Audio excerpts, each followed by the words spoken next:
What is going on, guys? MJ205 Gunner here, and today I'm going to be reviewing the high grade ZZII from the new upcoming Gundam Build Fighters Tri Island Wars series. Now this is the machine of Sakai Minato, and this is in its block mode. Like, I know it's a Wave Rider mode, but I just like to call it block mode because like it is basically like a block, like the original ZZII.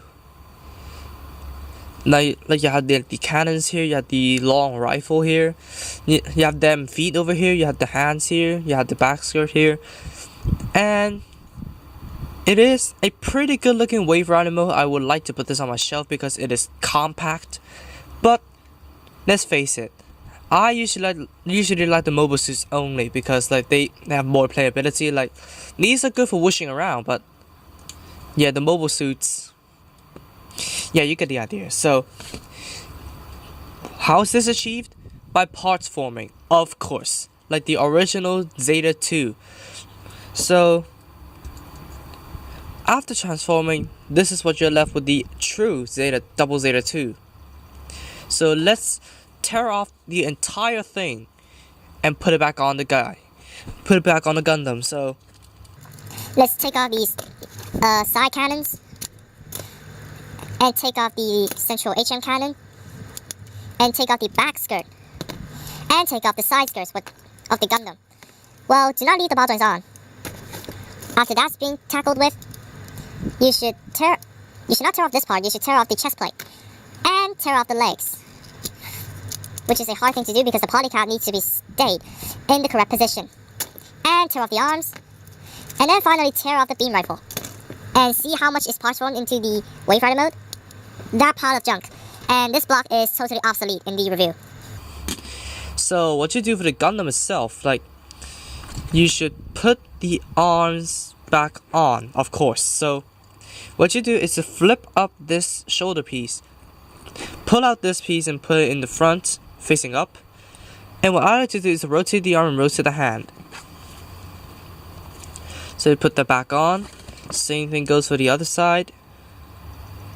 And like, I did not break anything in the hands. Like, the molding or the construction is total bullshit. Like, you put a polycap inside the white piece and then just peg it in, and without it staying on for 2 seconds, it just falls off. So I just gave up. I gave up on it and glued it on. He glued it on. Now, put the chest piece back on. Like, you just line it up and just peg it in. Like, I think it is normal to have a hole down here. I'm not sure. I haven't been with this guy for a week because I'm away. So that's not the top part done. So you take these cannons and put it on the ball joints in their corresponding positions.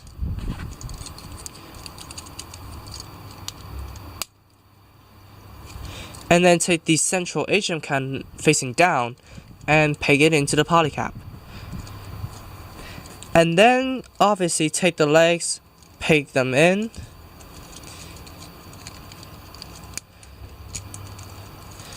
and then just straighten them out.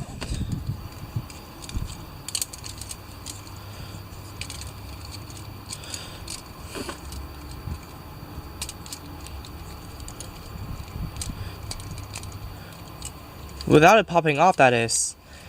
And put the side skirts on the thighs. And open up the back skirt, put it down a little bit, and then just peg it back onto the butthole. So there you have it, the ZZII transformed into its robot mode. And honestly, this is quite an improvement to the original ZZII. Like, you have more blue on the body, which I feel like the ZZII is lacking because it has the tall and slim legs with nothing on the top to like balance out the width. So this is a big improvement in proportions. Now, stickers, you have a whole lot. Like, when I said in the unbox, it is a moderately sized sticker sheet.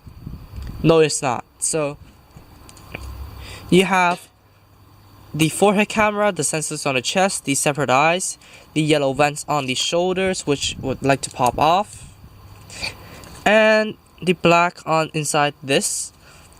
And let me see if I can find any. I remember there's a lot. So like yeah, all the red and back. 8 pieces in total. Like this giant yellow one which needs to fold over like a staircase texture. The sensors for the cannons. And also the gray on the binders. So that's a lot of stickers on paper, but it turns out that none of those were obsolete at all. Of course I can color in the black myself with the fine tip gunner marker, but what's the point when you have these stickers that you can put on? Like, not the like strips that the Double Zeta already have. So if you can stand, that's all the details for the Double Zeta 2. So for the articulation, this guy, you do not expect too much out of it because it's so bulky. Now the head can go up and down, forwards and back, rotates, it's on a double ball joint. The arms are on a peg, so they can rotate that far out before colliding into absolutely everything in the back. So, and then the arms can come out that far, rotate above the elbow, bend at the elbow at one joint. The wrist is on a ball joint. The chest plate is coming off. The waist, there's barely anything in it. And then the front skirts can move, side skirts can move.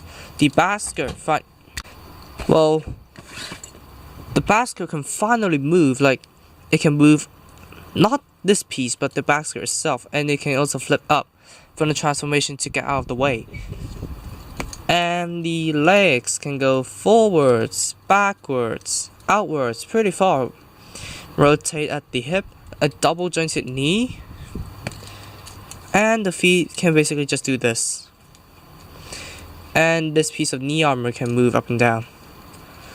So all in all, well, not too very articulate in the lower body, it's still decent. Well, the lower body needs more articulation just to tamper with the weight issues.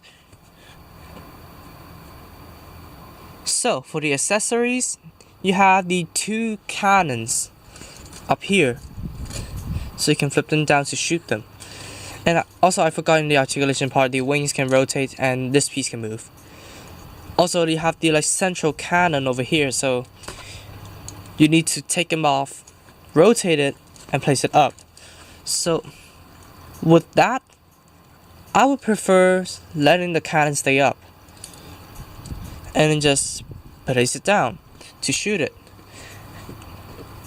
And you have the hyper rifle. So what this does is kind of a secure connection. So there's a tab, you flip over the handle, there's a green sticker for the scope. And then you just place the handle inside the arm underslung and just peg the rifle onto the arm. So now you have the iconic hyper rifle of the Zeta 2 on the Double Zeta 2. And finally, you have a pair of beam sabers. There's nowhere to store the hilts, so I just leave them out with the beams. So, fine. So you can just basically slide them into the hand. And to be honest, I feel like this is like more like a middle ground between a sword and a dagger. So that's basically all the accessories for the Double Zeta 2. Now let's compare it with the last kit I reviewed. At the time I'm recording, this is gonna go up first, so don't worry. Okay, so let's compare it to the Seraphim Gundam. Like with a normal size Gundam, this thing towers over it. And so let's compare it to the Seraphim, which also has a giant amount of firepower.